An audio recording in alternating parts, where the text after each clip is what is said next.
ça y est, nous voici à Picton, sur l'île du Sud. Non, il faut juste que je trouve mon auberge. Bon, apparemment Picton, c'est un minuscule village vacancier. C'est pas trop ma tasse de thé. Je suis allé acheter à manger une tomate et une canne de thon, puis j'ai l'impression d'avoir déjà fait le tour de la ville, mais bon. Je reste qu'une soirée demain matin. J'ai la voiture, puis on s'en va d'ici rapido prestos. Je suis resté une nuit à l'auberge Alicante Backpackers en plein centre-ville de Picton. À part le fait que les plafonds étaient un peu bas, l'auberge était vraiment superbe. La nuit passée, malgré les ronflements un peu symptomatiques de toutes les auberges, je me suis réveillé en pleine forme. C'est le matin dans le petit patelin de Picton, tout au nord de l'île du Sud en Nouvelle-Zélande. On va chercher la voiture de location. Ok, j'ai les clés. Voici la bête de course, le bolide, et on ouvre à droite. Donc ça fait très étrange. Ouais, ça, j'ai utilisé ça.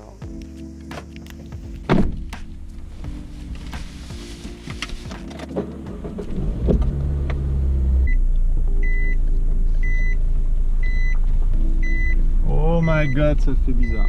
Alors, premier virage à gauche. What? Les clignotes, même les clignotants sont inversés. Ok, oh my god, c'est tellement bizarre. Vas-y, on va... Vous savez quoi, on suit le camion. Ce camion, c'est notre vie. Non, camion, reviens. Camion. Ah, te voilà. Petit à petit, je me suis habitué à voir défiler des voitures sur ma droite et pour avoir un point de repère au début, j'ai suivi le camion une trentaine de kilomètres jusqu'à Blenheim, petit patelin où je me suis rendu compte que j'avais pas déjeuné. Je me suis pris un flat white. Comme ils disent ici, c'est du lait avec du café. En gros, c'est un café au lait. Ok, stop. J'arrête juste un moment parce que c'est plus que ça. C'est tellement plus que ça. C'est à l'intersection parfaite entre un latte et un cappuccino. C'est-à-dire que c'est crémeux, aéré à souhait, mais pas mousseux au point de s'en mettre plein le moussage. Je sais pas si vous voyez ce que je veux dire, mais c'est juste la perfection. C'est parfaitement balancé comme toutes les choses devraient être. Ok, donc j'ai pris un café. Et un biscuit afghan. Afghan Jumbo, typique de la Nouvelle-Zélande. Fuck, c'est hyper bon. Les Néo-Zélandais, ils tiennent quelque chose là. Ils tiennent quelque chose là. En sortant de Blenheim, ensuite direction le sud, et après avoir zigzagué dans quelques vallons, j'arrivais à une halte routière au bord de l'océan. Regarde un peu les rapaces qui viennent manger les restants de mon biscuit afghan là. J'ai fait une petite pause au bord de la route sur le chemin parce que ça fait à peu près 35 minutes qu'on longe le bord de l'océan et qu'il n'y a aucun endroit pour s'arrêter. Je me suis dit, la seconde où je peux m'arrêter, je m'arrête. J'ai vu un spot, je me suis arrêté et là, c'est tout bonnement incroyable ce qu'il y a devant mes yeux.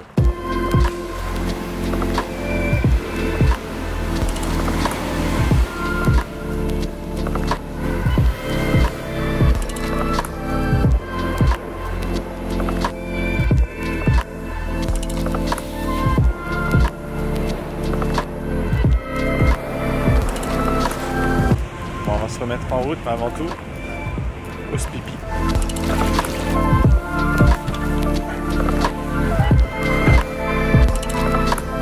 Mon prochain arrêt fut Kaikoura, toujours sur la côte est et qui est, selon beaucoup de Kiwis, un incontournable sur l'île du Sud quand il fait pas gris. Bon, ok, je suis à l'autre bout de la planète, je suis en vacances, je vais quand même pas charrier. C'est fou parce que j'ai l'impression que peu importe où je m'arrête, il y a tout le temps quelque chose à regarder. Là, on est à Kaikoura, puis bon, encore une fois à gauche l'océan. On a fait toute la route comme ça sur le bord de l'océan, sur la côte est.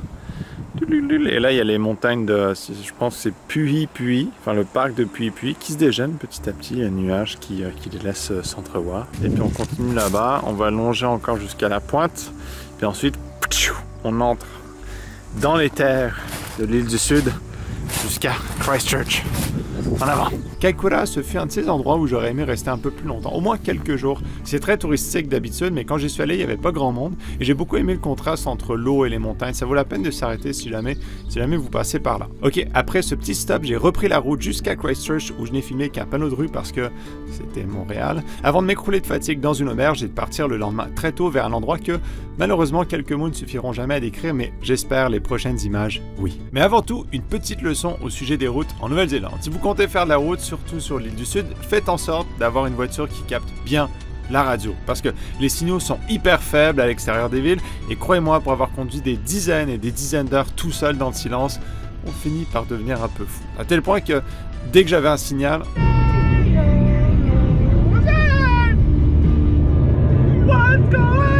donc depuis Christchurch, je disais, je suis descendu vers l'ouest et j'ai pris une route qui, tout en longeant une rivière, s'engouffre petit à petit dans un passage entre les montagnes. La route devenait de plus en plus cahoteuse et j'étais persuadé que ma petite voiture de location ne tiendrait pas le coup, mais finalement, du haut de ces 200 000 km au compteur, elle s'en est sortie, mais il y en a qui ont été moins chanceux.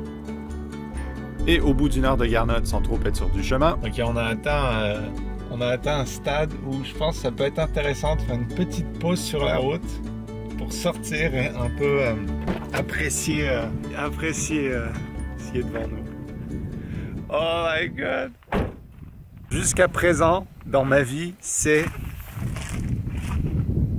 le plus bel endroit que j'ai jamais vu. Regardez ça! C'est quoi ça? On est au milieu de nulle part, il n'y a personne, il y a juste des vaches là-bas, il y a 2 vaches. Regardez les 2 vaches, c'est tout ce qu'il y a. Personne d'autre sur la route, je comprends pas, il n'y a personne. Personne.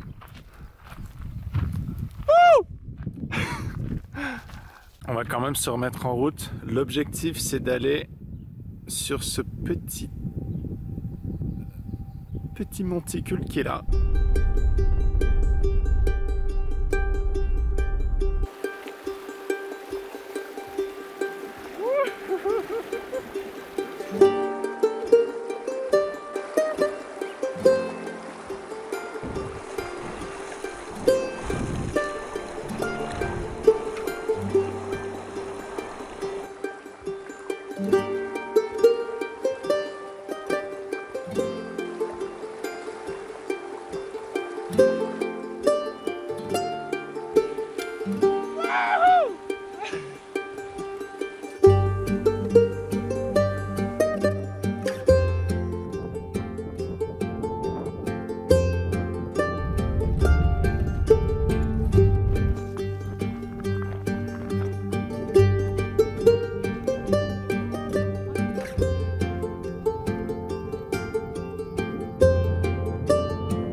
Parti, c'est un trek de 45 minutes jusqu'au Mont Sandé, qui est juste là, le Mont Sandé, qui est l'endroit où, pour ceux qui auraient vu la trilogie du Seigneur des Anneaux, c'est l'endroit où ils ont filmé la cité d'Edoras, donc l'espèce de forteresse du roi, hein, pas le gouffre de Helm, mais l'endroit où on découvre pour la première fois le roi Théoden.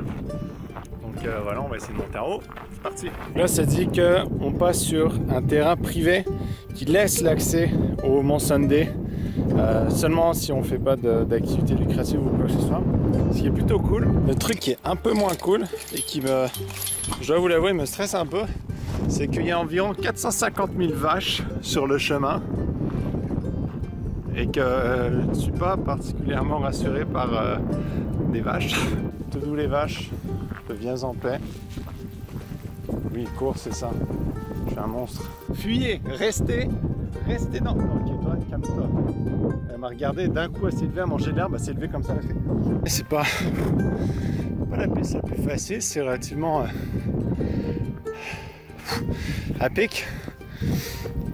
Mais qu'est-ce que ça en vaut la peine? Regardez juste là.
Pendant que ça sèche, j'aimerais en profiter pour faire un petit shout-out au tout petit tas de neige là-haut qui survit malgré l'été et la chaleur.